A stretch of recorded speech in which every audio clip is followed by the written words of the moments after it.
Hi hello, ഞാൻ Akhila. Welcome back to my channel. അപ്പോൾ ഇന്നത്തെ വീഡിയോ ഒരു അംബ്രല്ല സ്കേർട്ടിൽ എങ്ങനെ നമുക്ക് എംബ്രോയ്ഡറി ചെയ്യാം. അപ്പോൾ ഈസി ആയിട്ട് ചെയ്യാൻ പറ്റുന്ന ഒരു എംബ്രോയ്ഡറി ആണ് ഞാൻ ഇന്ന് ഇതിൽ ഉൾപ്പെടുത്തിയേക്കുന്നത്. അതായത് നമ്മൾ ഹാൻഡ് അല്ല, നമുക്ക് അല്ലാതെ അതായത് പെട്ടെന്ന് സ്റ്റിച്ച് ചെയ്ത ഡ്രസ്സിലൊക്കെ നമ്മൾ സ്റ്റിക്കിംഗ് ഒക്കെ ചെയ്യില്ലേ, നമ്മൾ ഒട്ടിച്ചുള്ള എംബ്രോയ്ഡറി ചെയ്യില്ല, അങ്ങനെ ഒരു എംബ്രോയ്ഡറി ആണ്. അതായത് പെട്ടെന്ന് നിങ്ങൾക്ക് ചെയ്തെടുക്കാം. ഒരുപാട് സമയമോ അങ്ങനെയൊന്നും വരുന്നില്ല. നമുക്ക് ഏകദേശം ഒരു കാൽക്കുലേഷൻ ഉണ്ടായാൽ മാത്രം മതി. അപ്പോൾ കസ്റ്റമർക്ക് ചെയ്ത് കൊടുത്തതാണ് കേട്ടോ ഞാൻ ആ സ്കേർട്ട്. അപ്പോൾ അവർക്ക് ഇട്ട് കഴിഞ്ഞ് കഴിഞ്ഞപ്പം ആ സ്കേർട്ട് ഭയങ്കര പ്ലെയിൻ ആയ പോലെ. അപ്പോൾ അതിൽ എന്തെങ്കിലും കൂടി ഒന്ന് ആഡ് ചെയ്യുമോ എന്ന് ചോദിച്ചു. അപ്പോൾ അത് കാരണം ഞാനത് നിങ്ങളെയും കൂടി കാണിക്കാം. കാര്യം ഞാൻ കൂടുതലും ചെയ്തിരിക്കുന്ന ഹാൻഡ് എംബ്രോയ്ഡറി ആണല്ലോ, അതായത് ഫ്രെയിമിൽ വെച്ചുള്ള എംബ്രോയ്ഡറി ആണ് കൂടുതലും ഞാൻ ചെയ്ത് കാണിച്ചേക്കുന്നത്. അപ്പോൾ നമ്മൾ ഇങ്ങനെയുള്ളൊരു സ്കേർട്ടും കൂടി ചെയ്യുമ്പോൾ അതിലൊരു ഐഡിയ വേണമല്ലോ. നമ്മളൊരു സ്കേർട്ടിൽ ചെയ്യുമ്പോൾ ഏതൊക്കെ പോർഷൻ, അതിൻ്റെ കറക്റ്റ് സെൻറ്റർ പോർഷൻ എവിടെയാണ്, അങ്ങനെയുള്ള കാര്യങ്ങളൊക്കെ മാർക്ക് ചെയ്ത് വേണം നമ്മൾ ചെയ്യാൻ വേണ്ടി. അപ്പോൾ അതെങ്ങനെയാണ് ചെയ്യുന്നത് എന്നുള്ളൊരു ഡീറ്റെയിലിംഗ് ആണ്. അപ്പോൾ നമുക്ക് നേരെ വീഡിയോയിലേക്ക് പോവാം. പിന്നെ എൻ്റെ ചാനൽ ആദ്യമായിട്ട് കാണുന്നവരാണെങ്കിൽ എൻ്റെ വീഡിയോ കൊണ്ട് നിങ്ങൾക്ക് ഉപകാരം ഉണ്ടെങ്കിൽ തീർച്ചയായും എൻ്റെ ചാനൽ സബ്സ്ക്രൈബ് ചെയ്ത് കാണുക. എൻ്റെ ഫാമിലിയിലേക്ക് ഏകദേശം ഒരു 5700 പേര് ഫാമിലി മെമ്പേഴ്സായിട്ട് എൻ്റെ ഫാമിലിയിൽ ആഡ് ആയിട്ടുണ്ട്. അപ്പോൾ അവർക്ക് എല്ലാവർക്കും ഒരുപാട് താങ്ക് യു. അപ്പോൾ നമുക്ക് നേരെ വീഡിയോയിലേക്ക് പോവാം. അപ്പോൾ ഇതാണ് കേട്ടോ സ്കേർട്ട് വരുന്നത്. പ്ലെയിൻ സ്കേർട്ടാണ് കേട്ടോ, കണ്ടോ. നെറ്റിൻ്റെയാണ് മെറ്റീരിയൽ. അടിയിൽ നമ്മൾ സാറ്റിൻ്റെ ലൈനിങ് ആണ് കേട്ടോ കൊടുത്തേക്കണേ. പിന്നെ നമ്മൾ സ്കേർട്ട് ഡബിൾ ലെയർ നെറ്റാണ് ആഡ് ചെയ്തേക്കുന്നത്. ഒന്ന് ഈ ലെയർ, പിന്നെ അടുത്തതിനടിയിൽ കണ്ടോ 2 ലെയർ വരുന്ന നെറ്റാണ് കേട്ടോ ആഡ് ചെയ്തേക്കണേ. അപ്പോൾ അത് കാരണം നമുക്ക് സ്റ്റിച്ചിങ് ഒക്കെ ചെയ്യുവാണെന്നുണ്ടെങ്കിലും 2 ലെയർ നെറ്റിട്ട് ചെയ്യുവാണെങ്കിൽ കുറച്ചുകൂടി അടിയിലേക്ക് ഇങ്ങനെ ഒട്ടിപ്പിടിച്ചിരിക്കുക, അങ്ങനെ ഒരു ഫീല് നമുക്ക് ഉണ്ടാവില്ല കേട്ടോ. അപ്പോൾ ഡബിൾ ലെയർ നെറ്റൊക്കെ ഇട്ട് ചെയ്യുകയാണെങ്കിൽ കുറച്ചുകൂടി നല്ലതാണ്. പിന്നെ ഇതെന്ന് വെച്ച് കഴിഞ്ഞാൽ കസ്റ്റമർ തന്നിരിക്കുന്ന ആ ഒരു സ്കേർട്ടിൻ്റെ, അതായത് നെറ്റിൻ്റെ കളർ കുറച്ച് ഡാർക്കും ലൈനിങ്ങിൻ്റെ കളർ കുറച്ച് ലൈറ്റും ആയത് കാരണമാണ് ഡബിൾ ലെയർ ഇട്ട് ചെയ്തത് കേട്ടോ. അപ്പോൾ അതിൻ്റെ ടോപ്പിൻ്റെ മെറ്റീരിയൽ ഞാൻ കാണിച്ചു തരാവേ. അപ്പോൾ ഇതാണ് നമ്മുടെ മെറ്റീരിയൽ വരുന്നത്. അപ്പോൾ മെറ്റീരിയൽ എന്ന് വെച്ച് കഴിഞ്ഞാൽ ഞാൻ ചെയ്ത് കൊടുത്ത പ്രിൻസസ് കട്ട് ബ്ലൗസാണ് കേട്ടോ ഞാൻ ചെയ്ത് കൊടുത്തിരുന്നത്. അപ്പോൾ ഞാൻ അതിൻ്റെ വീഡിയോയോ കാര്യങ്ങളോ ഒന്നും എടുത്തില്ല, കാര്യം അതിനുള്ള സമയം ഉണ്ടായിരുന്നില്ല. പെട്ടെന്ന് ധൃതിക്കാണ് കേട്ടോ ചെയ്ത് കൊടുത്തത്. സ്കേർട്ട് പിന്നെ കൊണ്ടു തരിക ചെയ്തത് എംബ്രോയ്ഡറി ചെയ്യാൻ വേണ്ടി. അപ്പോൾ അതിൽ വന്നിരിക്കുന്ന വർക്ക് എന്ന് വെച്ച് കഴിഞ്ഞാൽ ത്രെഡും വരുന്നുണ്ട്, അതേപോലെ തന്നെ നമ്മൾ ട്രാൻസ്പെറൻറ്റ് ടൈപ്പ് വരുന്ന സീക്വൻസ് ആണ് ഇതിൽ വന്നേക്കുന്നത്. അപ്പോൾ വീഡിയോയിൽ നല്ല ക്ലിയർ ആയിട്ട് കാണുന്ന ചെറിയ ഗ്ലേസിങ് വരുന്നത് കണ്ടോ. ഇത് ഈ ഒരു സൈഡിൽ കണ്ടോ, ഈ ഒരു ഡിസൈൻ കണ്ടോ, അങ്ങനെ ഒരു എംബ്രോയ്ഡറി ആണ് ഇതിൽ വരുന്നത്. പിന്നെ സ്കേർട്ടിൽ സൈഡിൽ നമ്മൾ ചെറുതായിട്ട് വള്ളി വെച്ചിട്ട് അതിനറ്റത്ത് നമ്മളിങ്ങനെ ടാസൽ പോലെ ചെയ്യില്ലേ, അപ്പോൾ അത് നമ്മൾ ഈ സ്കാലപ്പിൻ്റെ പോർഷനും കൂടി വെച്ച് ആഡ് ചെയ്ത് ചെയ്യാമെന്ന് വിചാരിച്ചു. അപ്പോൾ കുറച്ചുകൂടി ഹൈലൈറ്റ് ആയിട്ട് നിൽക്കാൻ വേണ്ടിയിട്ടോ. അപ്പോൾ ഞാൻ ഇതിൽ നമ്മൾ യൂസ് ചെയ്യുന്നത് ഈ മെറ്റീരിയൽ, അതാ നമ്മൾ എടുക്കണ ആ ഒരു വർക്ക് ഉണ്ടല്ലോ, ആ വർക്കിൽ ചെയ്യാൻ ഉദ്ദേശിക്കുന്നത് നമ്മൾ ഇതുമായിട്ട് മാച്ചായിട്ട് വരുന്ന കുറച്ച് സീക്വൻസും പിന്നെ അതേപോലെ തന്നെ നമ്മുടെ കട്ട് ബീഡാണ് കേട്ടോ വരുന്നത്. ഇത് ഞാൻ മുമ്പ് ഞാനൊരു സാരിയിൽ വർക്ക് ചെയ്യാൻ വേണ്ടി വാങ്ങിയതായിരുന്നു. അപ്പോൾ അതുള്ളത് കാരണം ഇതിൽ ചെയ്യാൻ വേണ്ടി കിട്ടിയിട്ടാ. അപ്പോൾ ഇത്ര സാധനങ്ങളാണ് കേട്ടോ ഞാൻ യൂസ് ചെയ്യുന്നത്. സ്റ്റിക്കിംഗ് ആണ് ചെയ്യുന്നത് ഫുള്ള്. അപ്പോൾ നമുക്കത് എങ്ങനെയാണ് ചെയ്യുന്നതെന്ന് നോക്കാം. അപ്പോൾ അതിനു വേണ്ടി ഞാൻ യൂസ് ചെയ്യുന്ന ഗ്ലൂ ഇതാണ് കേട്ടോ, B700 എന്ന് പറയുന്നത് നല്ല ഗ്ലൂ ആണ്. വേഗം ഒട്ടുകയും ചെയ്യും, അങ്ങനെ പെട്ടെന്ന് ഇളകി പോവുക അങ്ങനെയൊന്നുമില്ല. വളരെ നീറ്റായിട്ടുള്ളൊരു ഗ്ലൂ ആണ്. അപ്പോൾ ഇതൊക്കെ മേടിച്ച് യൂസ് ചെയ്യുകയാണെങ്കിൽ കുറേ നാളും കൂടി നമ്മൾ സ്റ്റിക്ക് ചെയ്ത് വെച്ചേക്കുന്ന ഡ്രസ്സിൽ ചെയ്യുന്നതെല്ലാം നല്ല കുറേ നാളും കൂടി ലാസ്റ്റ് ചെയ്യും കേട്ടോ. അപ്പോൾ നമുക്ക് എങ്ങനെയാണ് വർക്ക് ചെയ്യുന്നതെന്ന് നോക്കാം. അപ്പോൾ മെറ്റീരിയലും കാണിച്ചു തന്നു. ഇനി നമുക്ക് എന്തൊക്കെയാണ് ചെയ്യുന്ന ഡിസൈനും കാണിച്ചിട്ട് നമുക്ക് അംബ്രല്ല സ്കേർട്ടിലേക്ക് എങ്ങനെയാണ് ഡിസൈൻ മാർക്ക് ചെയ്യുക എന്നുള്ള വീഡിയോ ആണ് ചെയ്യുന്നത്. അപ്പോൾ ഞാൻ സ്കേർട്ടിൻ്റെ ഫ്രണ്ടിൽ 1 സൈഡ് മാത്രമാണ് കേട്ടോ വർക്ക് ചെയ്യുന്നത്. നമ്മൾ സർക്കിൾ ചെയ്ത് വർക്ക് ചെയ്യുന്നില്ല ഫുള്ള്. ഫ്രണ്ടിൽ എനിക്ക് തോന്നുന്നു ഒരു 1.5 മീറ്റർ കാണും. ഈ ഒരു ഞാൻ ഈ ഇട്ടിരിക്കുന്ന ഈ ഒരു ഇത് കണ്ടോ, ഈ ഒരു സംഭവം ഒറ്റ ലെയർ മാത്രം കിടക്കണ കണ്ടില്ലേ. അപ്പോൾ അതിലേക്കാണ് നമ്മൾ ഡിസൈൻ ചെയ്യാൻ ഉദ്ദേശിക്കുന്നത്. ഫ്രണ്ട് ഉള്ളിയാണ് കേട്ടോ വർക്ക് ചെയ്യുന്നത്. അപ്പോൾ നമ്മൾ ചെയ്യുന്നത് എങ്ങനെയാണെന്ന് വെച്ച് കഴിഞ്ഞാൽ ഈ ഒരു സ്കേർട്ടിൽ ഈ ഇട്ടിരിക്കുന്ന പോർഷനിൽ ഇവിടുന്ന് ഒരു 1.5 ഇഞ്ച് നമ്മൾ സ്കേർട്ടിൽ മാർക്ക് ചെയ്യുക. അതായത് ഫ്രണ്ടിൽ ചെറിയൊരു ബോർഡർ വരുന്ന പോലെയാണ് കേട്ടോ ചെയ്യുന്നത്. ഇതേപോലെ ചെറിയൊരു ബോർഡർ പോലെ ഒന്ന് മാർക്ക് ചെയ്തെടുക്കുക. അപ്പോൾ ഞാൻ മാർക്ക് ചെയ്ത് വിട്ട് കാണിക്കാം കേട്ടോ.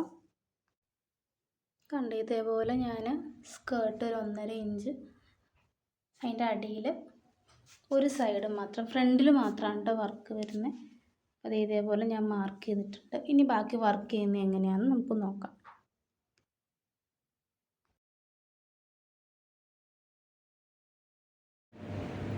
അപ്പോൾ ഞാൻ സ്കേർട്ടിൽ ഇതേപോലെ ഒരു ഇഞ്ച് ഗ്യാപ്പിൽ ഇതേപോലെ ഗ്ലൂ അപ്ലൈ ചെയ്ത് കൊടുക്കുന്നുണ്ട്.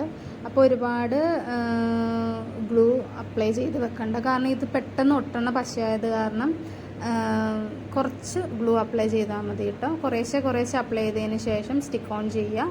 അത് കഴിഞ്ഞിട്ട് അടുത്തത് ഇങ്ങനെ ചെയ്യണം. അപ്പം ഞാനിപ്പം ഫ്ലോറിൽ വെച്ചാണ് ഒട്ടിക്കുന്നത്, അത് കാരണം കുറച്ച് ജസ്റ്റ് ഫ്ലോറിൽ ഇങ്ങനെ ഒട്ടിപ്പിടിക്കാൻ. അപ്പോൾ അതനുസരിച്ച് നിങ്ങൾ ഒരുപാട് ടൈറ്റ് ചെയ്ത് ഒട്ടിക്കുക, അങ്ങനൊന്നും ചെയ്യരുത് കേട്ടോ. അപ്പോൾ ഇത് ഇതേപോലെ ഗ്ലൂ അപ്ലൈ ചെയ്തു. എന്നിട്ട് നമ്മുടെ പേൾ പിന്നിലൊന്ന് പതുക്കെ ഒന്ന് പശയൊന്ന് ഡിപ്പ് ചെയ്യുക. എന്നിട്ട് നമ്മുടെ ഇതിൽ, അതായത് സീക്വൻസ് ആണ് എടുത്തേക്കുന്നത്. സീക്വൻസ് ഒരു പാക്കറ്റ് സീക്വൻസിന് 8 രൂപയേ ഉള്ളൂ കേട്ടോ. അപ്പോൾ ഇതേപോലെ ഒന്ന് സ്റ്റിക്ക് ചെയ്തതിന് ശേഷം, അതായത് ഗ്ലൂവിൽ ഇങ്ങനെ ജസ്റ്റ് ഒന്ന് ഡിപ്പ് ചെയ്തതിന് ശേഷം നമ്മൾ ഇപ്പോൾ ഇതിൽ ചെയ്യുന്ന പോലെ കണ്ടില്ലേ, ഈ ഒരു രീതിയിൽ ചെയ്തെടുക്കുക കേട്ടോ. ഈ പശ ഇച്ചിരി വലിച്ചിലുള്ള പശയാണ്, മറ്റേ പശ പോലെയല്ല, നമ്മൾ നോർമൽ ഫാബ്രിക് ഗ്ലൂ പോലെയുള്ളൊരു ഗ്ലൂ അല്ല, പക്ഷെ എന്നാൽ വേഗം ഒട്ടുന്ന ഗ്ലൂ ആണ്. അപ്പോൾ ഒരുപാട് നേരം വെക്കാതെ വേഗം തന്നെ ഒട്ടിച്ച് തീർക്കുക കേട്ടോ. അപ്പോൾ നമുക്ക് ഫുള്ളിങ്ങനെ ഒട്ടിച്ചെടുത്തതിൻ്റെ ഫൈനലായിട്ട് കാണാം. ഇതേപോലെ ഫുള്ള് സീക്വൻസ് ഞാൻ ഒട്ടിച്ചെടുത്തിട്ടുണ്ട്. ഓക്കെ, അപ്പോൾ ഇനി നെക്സ്റ്റ് ഇതിൽ ചെയ്യാനുള്ളത് കട്ട് ബീഡാണ്. കട്ട് ബീഡും ഇതേപോലെ ഈ ഒരു രീതിയിൽ, ഇപ്പോൾ ഞാൻ ഒട്ടിച്ചേക്കുന്നുണ്ട്, ഈ ഒരു രീതിയിൽ ഞാൻ ഒട്ടിച്ചെടുത്തിട്ടുണ്ട്. ഫുള്ള് ഒട്ടിച്ചേക്കുന്നത് കാണിച്ചു തരാം. ഓക്കെ, അപ്പോൾ ഈ ഇതിൽ ഞാൻ ആദ്യം സ്റ്റാർട്ടിങ്ങിൽ ഞാൻ നമ്മുടെ ഈ കട്ട് ബീഡും സീക്വൻസും വേറൊരു സ്റ്റോണും കാണിച്ചിട്ടുണ്ടായിരുന്നില്ല. സ്റ്റോൺ ഞാനിതിൽ അപ്ലൈ ചെയ്തിട്ടില്ല, കട്ട് ബീഡും സീക്വൻസും മാത്രമാണ് ഞാൻ ഇതുപോലെ സ്റ്റിക്ക് ഓൺ ചെയ്തേക്കുന്നത്. വളരെ ഈസി ആയിട്ട് ചെയ്യാവുന്ന എംബ്രോയ്ഡറിയാണ്. അപ്പോൾ ഇതേപോലെ സ്കേർട്ടിൻ്റെ എൻഡ് മാത്രമാണ് കേട്ടോ നമ്മൾ കംപ്ലീറ്റ് ചെയ്ത്. ഇനിയിപ്പം ഇതിൻ്റെ മേളിലൊരു ഓൾ ഓവർ പോലെ സീക്വൻസും കട്ട് ബീഡും ഒട്ടിച്ച് കൊടുക്കുന്നുണ്ട്. അപ്പോൾ ഒരു 7 ഇഞ്ച് ഗ്യാപ്പിലാണ് കേട്ടോ ഞാൻ ഇതേപോലെ മാർക്ക് ചെയ്തേക്കുന്നത്. മനസ്സിലാവുന്നുണ്ടെന്ന് വിചാരിക്കുന്നു. അപ്പോൾ ഇതേപോലെ ഒന്ന് മാർക്ക് ചെയ്തതിന് ശേഷം സ്റ്റാർട്ടിങ്ങിൽ ആ മാർക്ക് ചെയ്തതിൽ സീക്വൻസാണ് ഒട്ടിക്കുന്നത്. അത് കഴിഞ്ഞിട്ട് ബാക്കിയുള്ള ഗ്യാപ്പിൽ ഞാനിങ്ങനെ ചെറിയ ഇതായിട്ട് നമ്മുടെ കട്ട് ബീഡും ഒട്ടിക്കുന്നുണ്ട്. അപ്പോൾ ഇതാണ് നമ്മുടെ സ്കേർട്ടിൻ്റെ ഫൈനൽ ലുക്ക് വരുന്നത്. അപ്പോൾ ഒട്ടിക്കണ ആയത് കാരണം ഞാൻ പശ തേച്ച് ഒട്ടിക്കുന്നൊന്നും കാണിക്കുന്നില്ല. അപ്പോൾ ഇതേപോലെ നമ്മൾ ഒന്ന് സ്റ്റിക്ക് ഓൺ ചെയ്തെടുത്തു. സ്കേർട്ടിൻ്റെ ബോർഡർ കണ്ടില്ല, ഈ ഒരു രീതിയിലാണ്. ഇനി നമുക്ക് നെക്സ്റ്റ് ചെയ്യാനുള്ളത് ഇതിൽ ഡോരി പിടിപ്പിക്കുകയാണ്. അതായത് വള്ളി നമ്മൾ ജസ്റ്റ് ഇങ്ങനെ സ്കേർട്ടിലൊക്കെ ഒരു ഷോയ്ക്ക് വേണ്ടി ചെയ്യാറില്ലേ, അപ്പോൾ അതിന് വേണ്ടി ഞാൻ നെറ്റ് തന്നെയായിട്ട് ചൂസ് ചെയ്യുന്നത്. പിന്നെ ഇതേപോലെ സ്കാലപ്പ് വരുന്ന ഒരു 4 പീസും എടുത്തിട്ടുണ്ട് ടാസിൽ പോലെ ചെയ്യാൻ വേണ്ടി. അപ്പോൾ നമ്മൾ ഈ നെറ്റ് എടുത്തിട്ട് ഇതിനെ ഇതേപോലെ ഒന്ന് മടക്കുക. 2ആയിട്ട് മടക്കിയതിന് ശേഷം ഒരു 4 ഇഞ്ച് ഗ്യാപ്പ് വിട്ടിട്ട് ഇതേപോലെ നേരെ സ്ട്രെയിറ്റ് അടിച്ചെടുക്കുക കേട്ടോ. അപ്പോൾ ഇതേപോലെ അടിച്ചെടുത്ത് ഞാൻ കാണിച്ചു തരാം. 4 ഇഞ്ച് ഗ്യാപ്പ് മതിയാവും നമുക്ക്.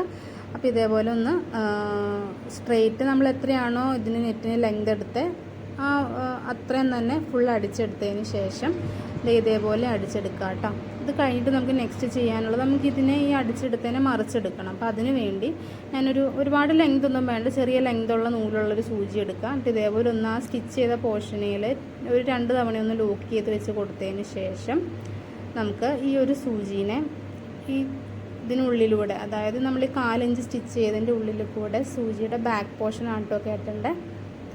ഇതേപോലെ ഒന്ന് ഉള്ളിലേക്ക് കയറ്റി നമ്മൾ ഫുള്ള് വരെ, അതായത് എത്രയാണോ നമ്മൾ ലെങ്ത് എടുത്ത് അതുവരെ സൂചി പുറത്തേക്ക് എടുക്കണ രീതിയിലെടുക്കുക. പിന്നെ നെറ്റായത് കാരണം പ്രത്യേകം ശ്രദ്ധിക്കുക, നമ്മളുടെ ഈ നെറ്റായത് കാരണം സൂചി അതിനിടയിൽ കയറി വരും. അപ്പോൾ അങ്ങനെ വരാതിരിക്കാൻ ശ്രദ്ധിക്കണം. അപ്പോൾ അങ്ങനെ ശ്രദ്ധിച്ചിട്ട് വേണം ചെയ്യാൻ വേണ്ടി, ഇല്ലാന്നുണ്ടെങ്കിൽ പിന്നെ നമുക്ക് കംപ്ലീറ്റ് പിന്നെ ആ നൂല് ഫുള്ള് അഴിച്ച് കളയേണ്ടത്. അപ്പോൾ അതുകൊണ്ട് ശ്രദ്ധിച്ച് ചെയ്യുക കേട്ടോ. അപ്പോൾ ഇതേപോലെ ഞാൻ സൂചി ഫുള്ള് എടുത്തിട്ടുണ്ട് പുറത്തേക്ക്. ഇനി നമുക്ക് ഇതിൻ്റെ അറ്റം, അതായത് ആദ്യം നമ്മൾ ഈ ഒരു വശം ഇങ്ങനെ വലിച്ചെടുക്കുക. നമ്മൾ സ്റ്റാർട്ടിങ്ങിൽ ചെയ്ത സൂചി കയറ്റിയ പോർഷൻ ഇതേപോലെ വലിച്ചെടുക്കുക കേട്ടോ. ഇതേപോലെ ഇങ്ങനെ പതുക്കെ വലിച്ചാൽ മതി. ഒരുപാട് ടൈറ്റ് ചെയ്ത് വലിക്കാൻ പാടില്ല, കാര്യം നെറ്റായത് കാരണം സ്റ്റിച്ച് പൊട്ടിപ്പോയുള്ള ചാൻസ് ഉണ്ട്. അതുകൊണ്ട് ഒത്തിരി ടൈറ്റ് ആവാതെ നമുക്ക് വലിക്കുമ്പോൾ മനസ്സിലാവും എന്തോരം ബലം കൊടുക്കണം. അപ്പോൾ അതനുസരിച്ച് വലിച്ച് ഇതേപോലെ എടുക്കുക. പെട്ടെന്ന് നെറ്റായത് കാരണം വേഗം നമുക്ക് വലിച്ചെടുക്കാൻ പറ്റും കേട്ടോ. മറ്റ് കോട്ടനൊക്കെ ആകുമ്പോൾ കുറച്ച് ടഫായിരിക്കും ഇതേപോലെ വലിച്ചെടുക്കാൻ വേണ്ടി.